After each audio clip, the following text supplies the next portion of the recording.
ഒരു പഴം അരിഞ്ഞിടുക, അതിലോട്ട് കുറച്ച് അവലോസുപൊടി ഇട്ട് കുറച്ച് പഞ്ചസാര ഇട്ട് നല്ലപോലെ ഒന്ന് മിക്സ് ചെയ്ത് കഴിച്ചിട്ടുണ്ടോ?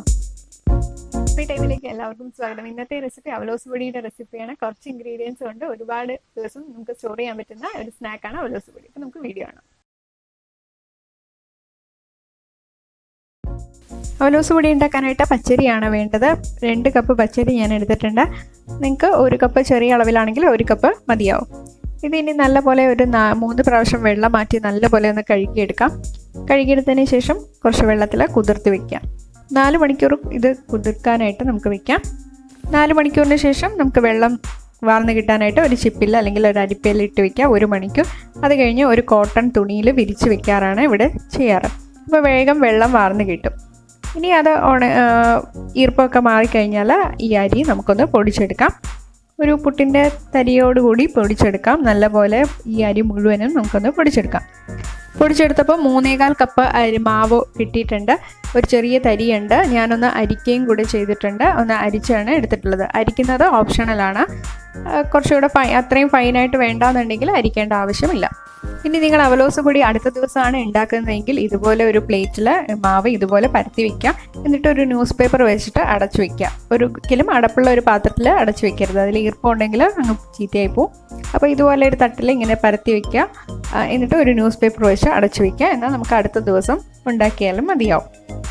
ഉറുമ്പ് വരാത്ത സ്ഥലത്തായിട്ട് വെക്കാൻ പ്രത്യേകം ശ്രദ്ധിക്കാം. ഇനി അവലോസുപൊടി വറക്കുന്നതിന് മുന്നേ ഇത് മാവ് ഒരു വലിയ ചീനച്ചട്ടിയിലോട്ട് മാറ്റാം. ഞാൻ ഈ ഒരു ചീനച്ചട്ടി തന്നെയാണ് വറുത്തെടുക്കാൻ പോകുന്നത്. ഇതിൻ്റെ കൂടെ ഞാൻ 2 കപ്പ് ചിരകിയ തേങ്ങ ചേർക്കുന്നുണ്ട്.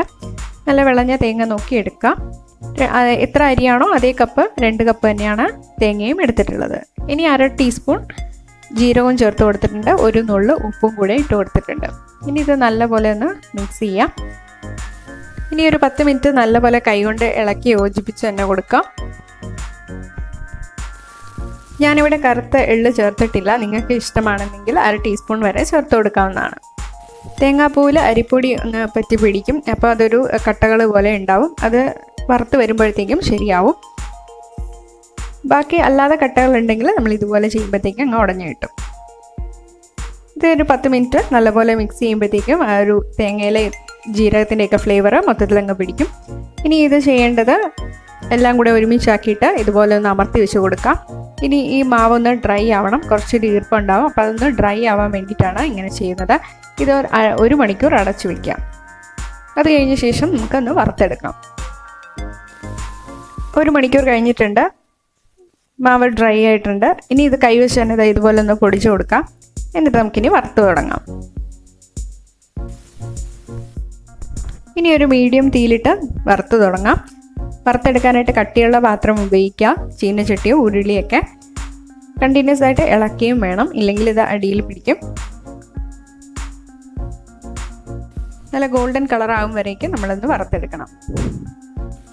ഇപ്പോൾ ഒരു 15 മിനിറ്റ് കഴിഞ്ഞിട്ടുണ്ട്. ഇപ്പോൾ നല്ലൊരു ക്രിസ്പായിട്ടുണ്ട്.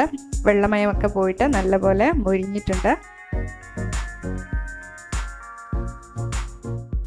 30 മിനിറ്റ് കഴിഞ്ഞപ്പോൾ ഏകദേശം കളർ ഒന്ന് മാറി തുടങ്ങുന്നുണ്ട്. നല്ലൊരു ഗോൾഡൻ കളർ ആവണം. അത് കുറച്ച് സമയം കൂടെ ഇളക്കി കൊടുക്കാം. ഇപ്പം നല്ലൊരു ഗോൾഡൻ കളർ വന്നിട്ടുണ്ട്. ഞാൻ തീ ഓഫ് ചെയ്തു. 45 മിനിറ്റ് എനിക്ക് വേണ്ടി വന്നു ഇതൊന്ന് വറുത്തെടുക്കാൻ. ഇനി ഉണ്ടാക്കി കഴിഞ്ഞാൽ നിങ്ങൾക്ക് കുറച്ചുകൂടെ ഫൈനായിട്ട് വേണമെന്നുണ്ടെങ്കിൽ ചൂട് കംപ്ലീറ്റ് ആയിട്ട് മാറിയിട്ട് ഒരു ഒട്ടും ഈർപ്പില്ലാത്ത ഒരു മിക്സിയിൽ ഒന്ന് പൊടിച്ചെടുക്കുക. എന്നിട്ടൊന്ന് ചൂടാക്കിയെടുക്കുക.